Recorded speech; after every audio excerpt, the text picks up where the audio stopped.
Assalamualaikum warahmatullahi wabarakatuh. Nama saya Salsabila Lisa NPM 1911080390 dari kelas E semester 6.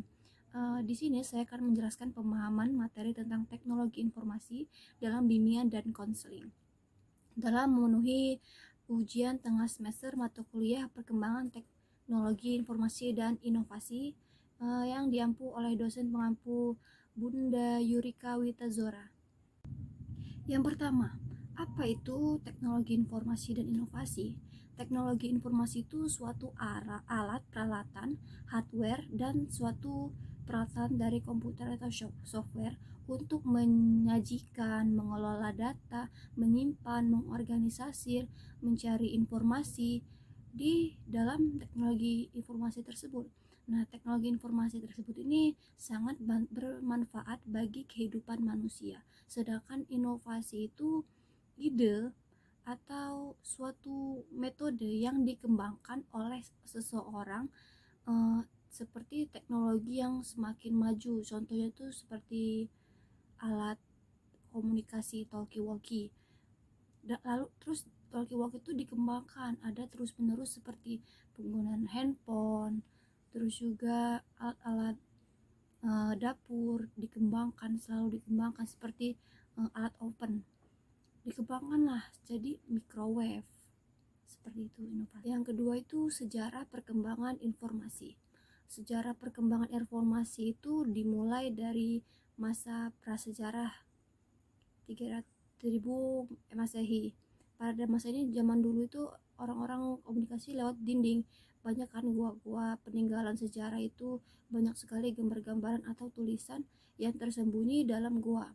Lalu juga mereka itu orang zaman dulu tuh memberikan informasi lewat bahasa isyarat maupun digunakan juga melalui simbol.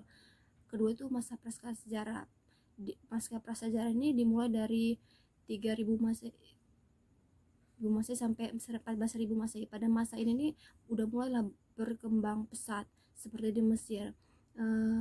Ada orang yang menciptakan huruf atau simbol untuk mempermudah berbicara, untuk berkomunikasi dengan orang. Terus juga ditemukanlah tumbuhan dari papyrus tahun 500 Masehi. Lalu juga dikembangkan sama Cina kertas yang kita gunakan sehari-hari. Selanjutnya tuh ketiga itu masa modern. Pada masa modern ini dimulai dari 1400 sampai sekarang. Seperti teknologi informasi berkembang tuh ada televisi, radio, ada internet, ada wifi, ada ditemukan microwave, kulkas, dan lain sebagainya. Yang ketiga, urgensi teknologi informasi dalam bimbingan dan konseling. Dan mengapa sih inovasi dalam layanan bimbingan dan konseling itu penting? Tentu saja ya penting, karena urgensi ini merupakan dukungan sistem sarana prasarana agar layanan kegiatan konseling itu berjalan dengan baik. Agar konselor dapat menguasai teknologi, konselor itu harus mengembangkan skillnya dalam teknologi informasi. Teknologi informasi ini juga dapat memberikan layanan konseling dengan mudah, maka dibutuhkanlah ide metode yang dikembangkan oleh guru BK. Guru BK juga harus memiliki skill agar tidak tertinggal dengan peserta didik. Guru BK itu menginovasi suatu cara pemberian layanan agar individu itu tidak merasa bosan. Konselor tuh memberikan penyampaian materi yang menarik, dan juga jika guru BK punya waktu luang, bisa meluangkan waktunya untuk meningkatkan skillnya dalam teknologi informasi, mengembangkan skillnya agar mempermudah mencari informasi tentang konseling. Karena sebelum memberikan layanan tuh konselor tuh harus menyusun program layanan apa yang mesti diberikan konselor untuk konseling. Guru BK tuh harus mengembangkan diri agar kreatif dan dapat memudahkan memberikan layanan. Yang keempat, apa pengaruh perkembangan teknologi informasi pada perkembangan bimbingan dan konseling sangat berpengaruh ya dalam bimbingan konseling ini teknologi informasi, karena teknologi informasi semakin canggih dan pesat memudahkan konselor tuh menggunakan teknologi informasi, karena teknologi informasi ini sekarang ini sebuah keharusan bagi seseorang dan konselor, karena dapat membantu mempermudah konselor dalam memberikan layanan konseling yang efektif sesuai kebutuhan konseli. Teknologi informasi juga membantu konselor membantu merancang, berorganisasi, memproses. Selanjutnya yang keempat, kelebihan dan kekurangan dari layanan bimbingan dan konseling. Yang pertama itu kelebihannya itu pelayanan teknologi informasi itu mudah diakses, bisa lewat mana saja. Yang kedua itu tidak membutuhkan biaya transportasi, jadi tidak ada pengeluaran transportasi karena tidak harus tatap muka, karena dapat memberikan informasi lewat internet. Yang ketiga itu mengurangi kesulitan jadwal, jadi kan kadang tuh orang-orang itu sulit mengatur waktu, jadi kita tuh bisa mengatur jadwal lewat chatting atau aplikasi. Yang keempat itu konseli mulai mudah mau terbuka tentang masalahnya, jadi kalau secara langsung kan gugup, gelisah gitu menceritakan masalahnya. Jadi kalau lewat teknologi ini memudahkan konseli itu terbuka gitu, mau berbicara sama konselor. Yang kelima itu konselor dapat menyesuaikan kesiapan konseli dalam mengambil tindakan, jadi nggak perlu jadi perlulah konselor tuh memberikan motivasi dalam chatting. Jadi sedangkan kelemahannya itu tidak bisa memastikan bahwa konselor itu benar-benar serius nggak dalam melakukan kegiatan konseling.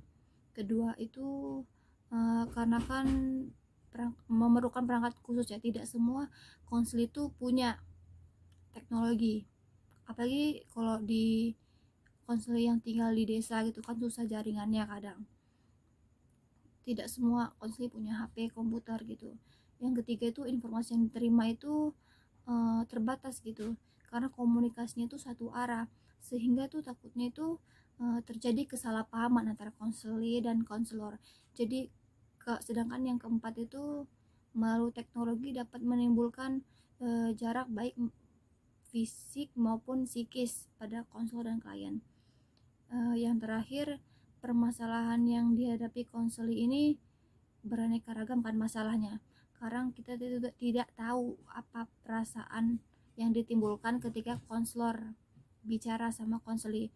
Jadi kadang konselor itu memberikan segi-segi, jadi konselor tuh mengabaikan segi-segi perasaan atau perasaan penting dalam konseli. Selanjutnya itu jenis-jenis dari teknologi informasi. Yang pertama itu ada komputer. Tentu saja sangat penting ya, berguna sekali dalam layanan bimbingan dan konseling, karena komputer ini bermanfaat untuk memberikan materi informasi pada konseli. Yang kedua itu ada tablet, yang ketiga ada handphone. Handphone sama tablet ini diperlukan, kedua itu hampir mirip ya.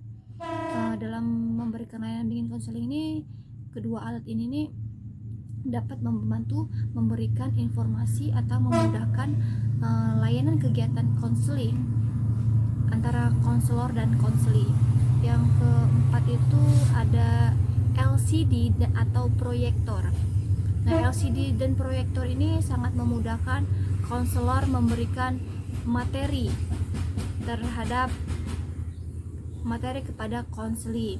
Kadang kan kalau konseli itu merasa bosan ya, kalau konselor tuh cuma ngomong aja, nggak ada hal-hal yang menarik. Karena kalau pakai LCD, ada komputer, ada internet, jadi layanan bimbingan konseling ini sangat menarik perhatian konseli agar konseli itu fokus gitu sama apa yang diberikan konselor.